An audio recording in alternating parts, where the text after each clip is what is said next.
The STEM activity I chose to do for this module was an oil spill challenge. Students are given the task to clean up an oil spill. Students will create the oil spill and design ways to clean the oil out of the water. This activity aligns to a STEM career because students can take on the role as an engineer who would have to clean up the oil spills in the world.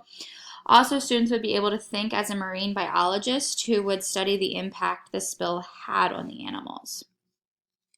There is my engineer design process. The problem in this activity is how can you clean up an oil spill? Explore. Students will be able to do research to make this activity relevant. They will be able to learn about oil spills that have happened in our country and the effects they have on our environment. Design. Make the simulated oil spill. I used oil and water to create the simulation. To make it look real, I used blue food coloring in the water and mixed oil with cocoa powder to make it resemble crude oil. So this photo here is showing the oil spill with the blue water and the oil there laying on top. Create. Find ways to clean up the oil spills. Decide which methods you want to use to clean up the oil out of the water.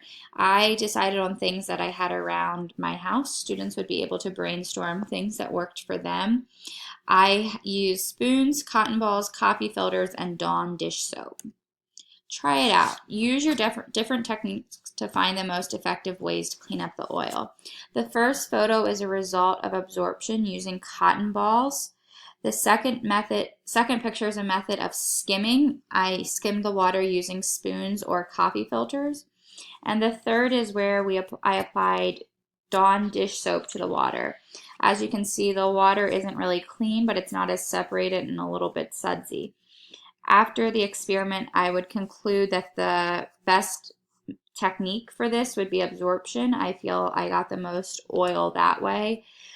Skimming was a good method, but I also wasted a lot of water by skimming.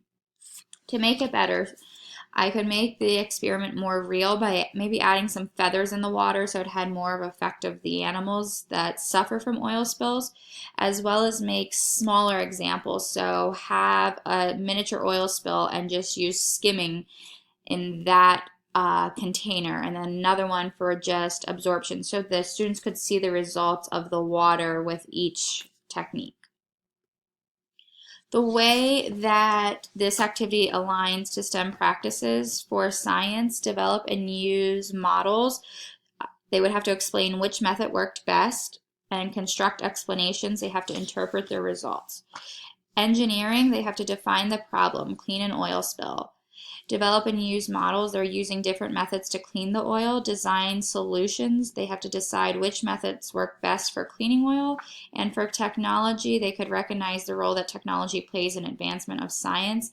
How could technology create a better way of helping clean up the oil spills? And then for mathematics, use appropriate tools strategically. They need to be able to use a measuring device to create the oil spill simulation.